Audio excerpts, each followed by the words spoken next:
देखिए, आनंद मिश्रा जी का नाम आया है। मैं आपके चैनल के माध्यम से ऑन कैमरा आनंद मिश्रा जी को इस पूरे कार्यभार के लिए आभार व्यक्त करना चाहूँगा। आनंद मिश्रा जी ने जन स्वराज के युवा संगठन को बहुत मजबूती प्रदान की है। उन्होंने युवाओं को जोड़ने में एक महती भूमिका निभाई है। अब इस कार्यभार को मुझे आगे दिया गया है। साक्षी, मैं इसी बिहार की मिट्टी का पला बढ़ा एक लड़का हूँ। मुजफ्फरपुर का रहने वाला हूँ। मेरी जो प्राइमरी एजुकेशन है, वो जो स्कूली शिक्षा है, वो नवोदय विद्यालय मुजफ्फरपुर से हुई।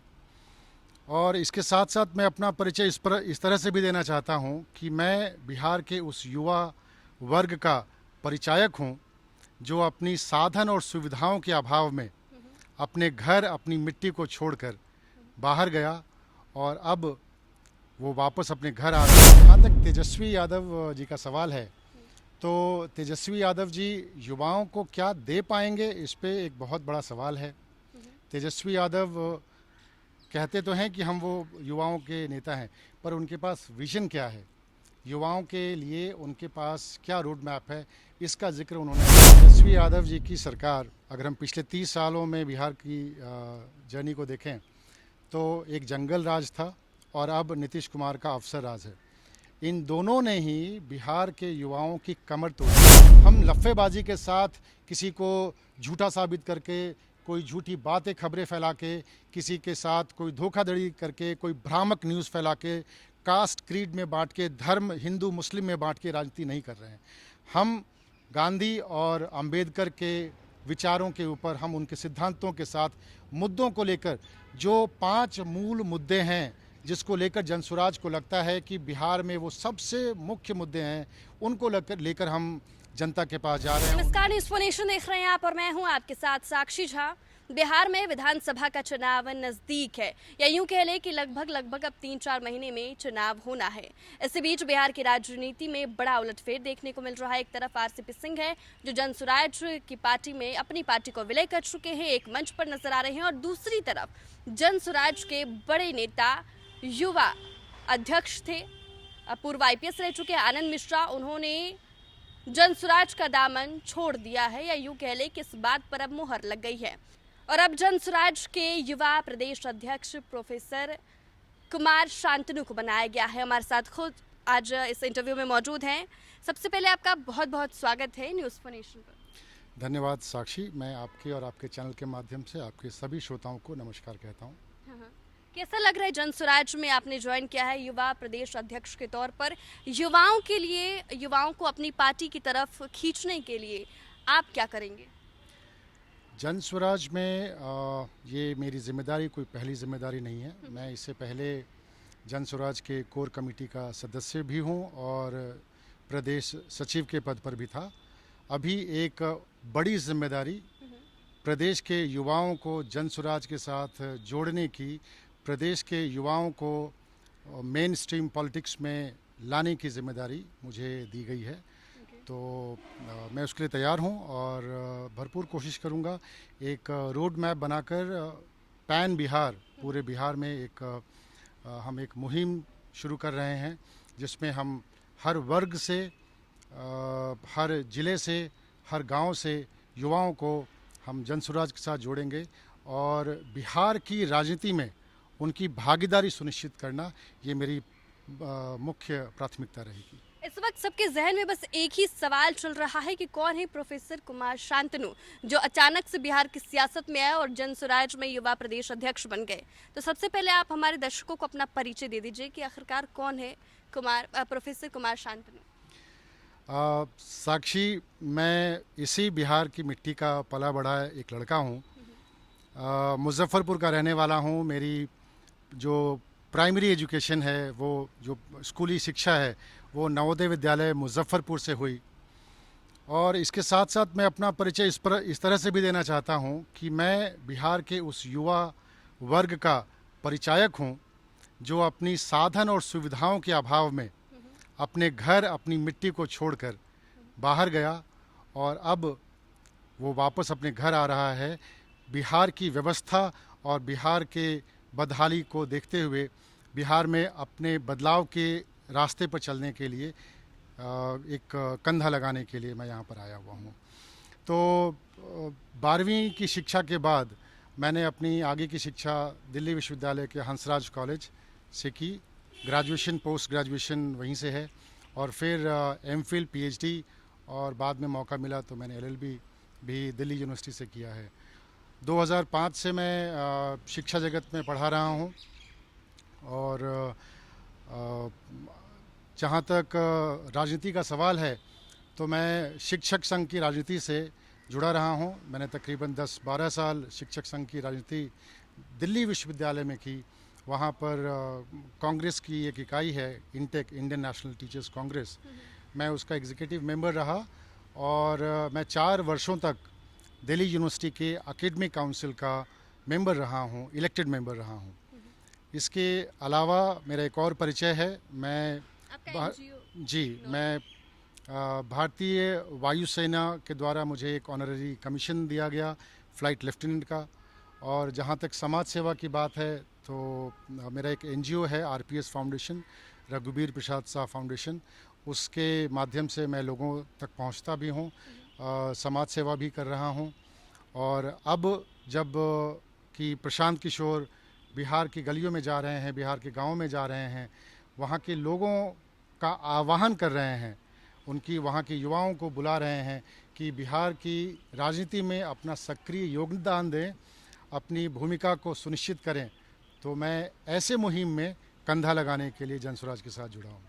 जब आनंद मिश्रा थे युवा प्रदेश अध्यक्ष जनसुराज के तो उन्होंने बाइक रैली निकाली, उन्होंने कई सारी जनसभाएं भी संबोधित की, लेकिन अचानक से वो गायब हो गए और अब तो चर्चा है या यूं के लिए कंफर्म ही है कि वो बीजेपी ज्वाइन करने वाले हैं। तो आप युवाओं को, वो कहते हैं ना, प्रोत्साहित करने के लिए या जनसुराज की तरफ खींचने के लिए आप कोई मुहिम चलाएंगे या ऐसा कुछ करने वाले हैं? देखिए, आनंद मिश्रा जी का नाम आया है, मैं आपके चैनल के माध्यम से ऑन कैमरा आनंद मिश्रा जी को इस पूरे कार्यभार के लिए आभार व्यक्त करना चाहूँगा। आनंद मिश्रा जी ने जनसुराज के युवा संगठन को बहुत मजबूती प्रदान की है। उन्होंने युवाओं को जोड़ने में एक महती भूमिका निभाई है। अब इस कार्यभार को मुझे आगे दिया गया है, जिसको एक रोड मैप के तहत हम पूरे बिहार में लेकर जा रहे हैं। जो मुख्य मुद्दा जिसके साथ मैं बिहार के युवाओं को जोड़ना चाहता हूं, वो है शिक्षा और रोज़गार। शिक्षा, जहां पर हमारे हायर एजुकेशन, जहां तक कॉलेज और यूनिवर्सिटीज़ के एजुकेशन का सवाल है, वहां पर हर स्टूडेंट अपने 1 साल या 1.5 साल को खोता है, क्योंकि जो आपका एकेडमिक सेशन है वो लेट चल रहा है। उसकी वजह से उसके करियर का 1 साल या 1.5 साल ख़राब होता है। उसके ऊपर हम लोगों को काम करना चाहिए। युवाओं को सिर्फ डिग्री नहीं, एम्प्लॉयबल डिग्री की तरफ लेके जाना और उसकी तरफ हम सरकार का ध्यान खींचना, ये हमारा एक पॉलिटिकल एजेंडा रहेगा। इसके साथ ही मैं चाहूँगा कि युवा अपनी भागीदारी बिहार की राजनीति में भी सुनिश्चित करें। वो प्लेटो ने कहा है कई बार कि अगर आप खुद राजनीति में नहीं आते हैं तो अपने इन्फीरियर्स के द्वारा आप शासित होने के लिए तैयार हो जाइए। तो मैं इस चैनल के माध्यम से अपने युवाओं का आह्वान करूंगा और कहूंगा कि अगर आप इस व्यवस्था को बदलना चाहते हैं, आप चाहते हैं कि अगला 5 साल, अगला 10 साल बिहार की प्रगति का हो, तो आपको अपनी भूमिका यहाँ पर सुनिश्चित करनी होगी।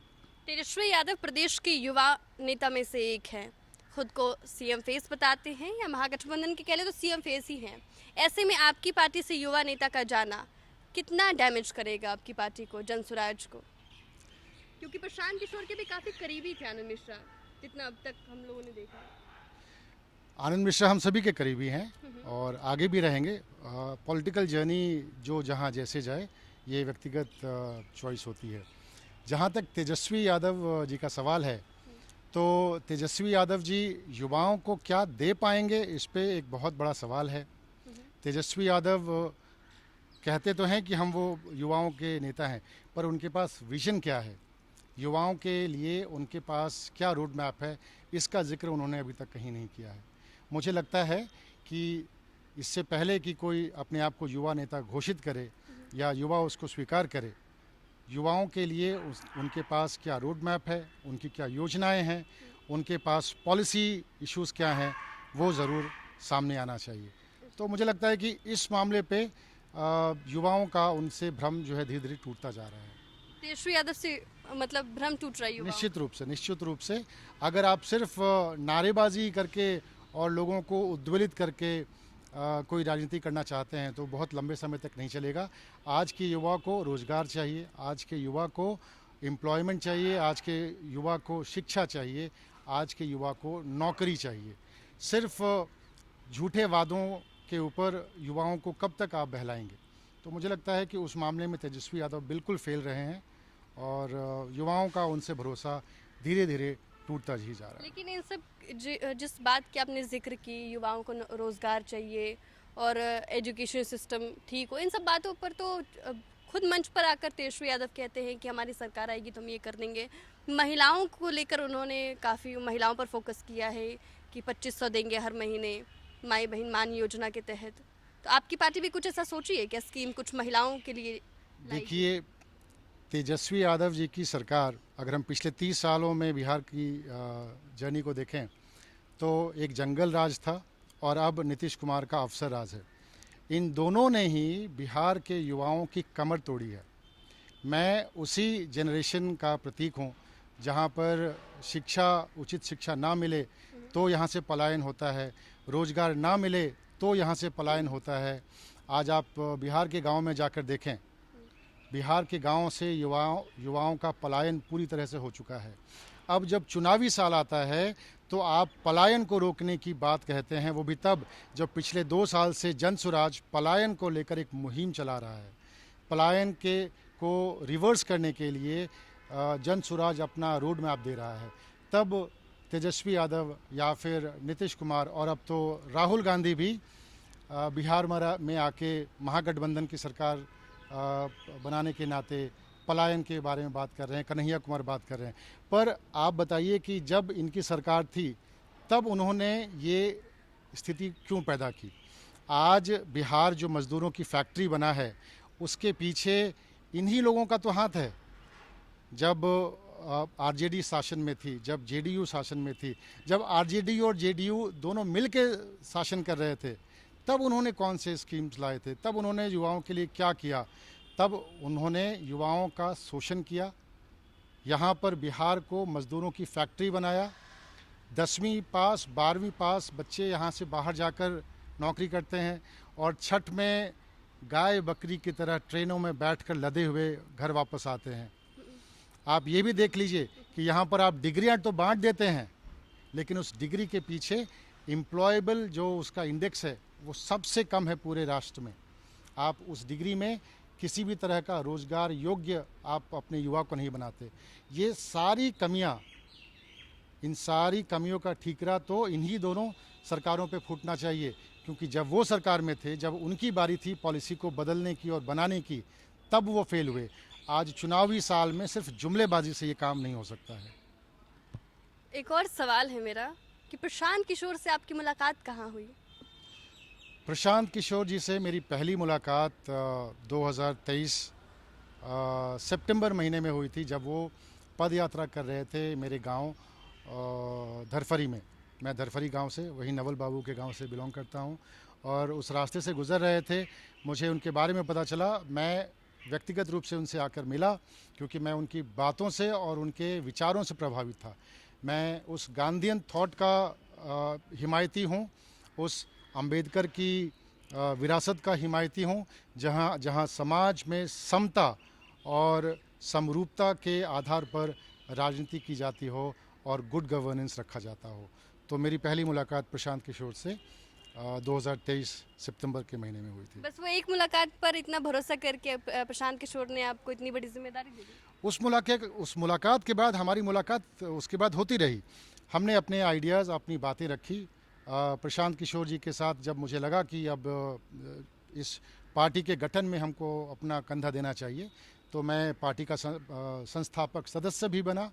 2 अक्टूबर को जब पार्टी गठित हुई तो मैं जन स्वराज पार्टी का कोर कमेटी का सदस्य था और प्रदेश सचिव भी बना।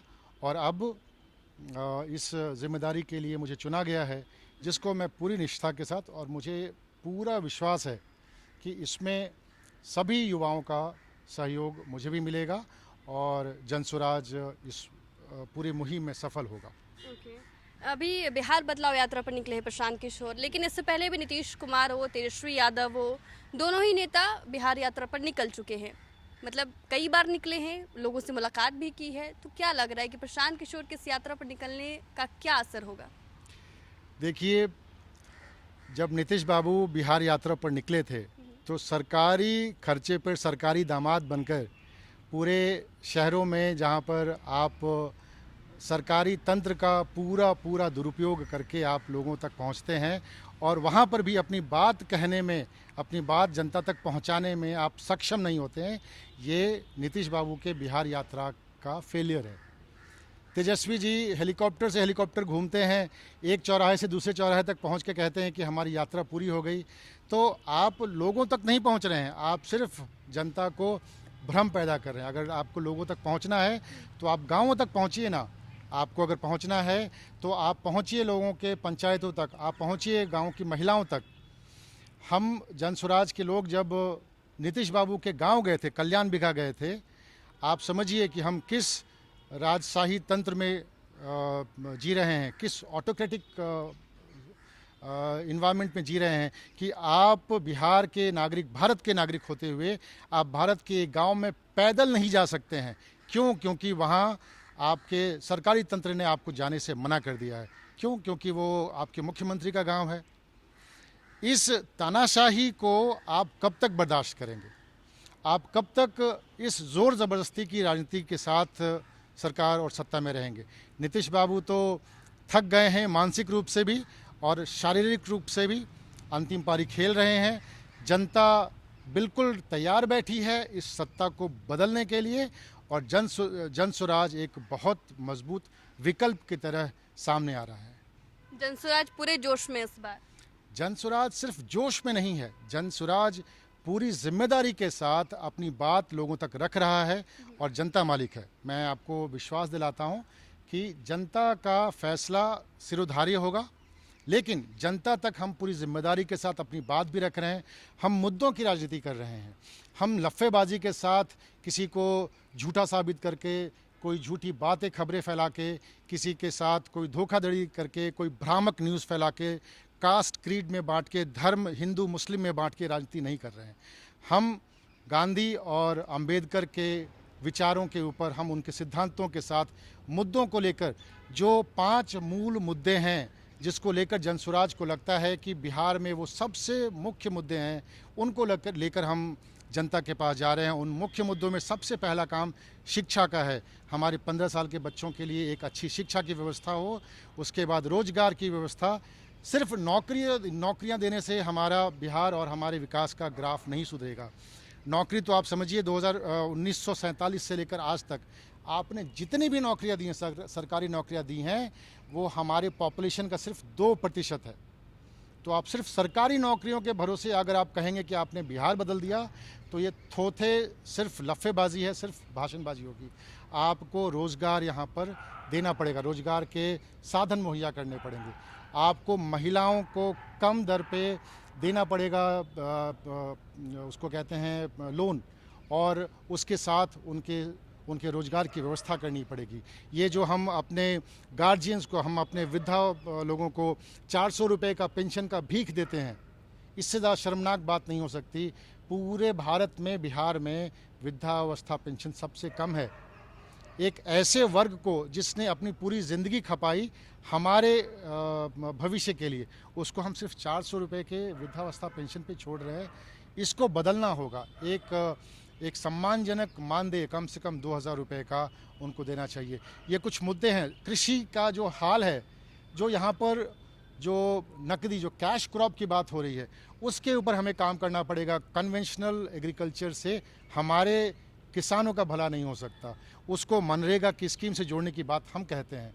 तो हम जो बात कह रहे हैं वो एक फैक्ट के ऊपर बात कर रहे हैं, मुद्दों के ऊपर बात कर रहे हैं। हमने कभी किसी वर्ग को, जात पात को और लेकर कोई राजनीति नहीं की है। तो मुझे लगता है कि हम एक सही दिशा में राजनीति कर रहे हैं और जनता इस चीज़ को समझ भी रही है और बहुत अच्छे से एक विकल्प की तरफ देख रही है और हम ज़रूर एक अच्छा विकल्प बन के आएंगे। बहुत बहुत शुक्रिया आपका बातचीत करने के लिए। तो हमारे साथ इस वक्त शांतनु जी मौजूद थे, जनसुराज के युवा प्रदेश अध्यक्ष। इन्होंने इस बार साफ कर दिया है कि जनता तैयार है सत्ता पलटने के लिए। फिलहाल के लिए इस खबर में बस इतना ही। आप देखते रहें न्यूज़4 नेशन।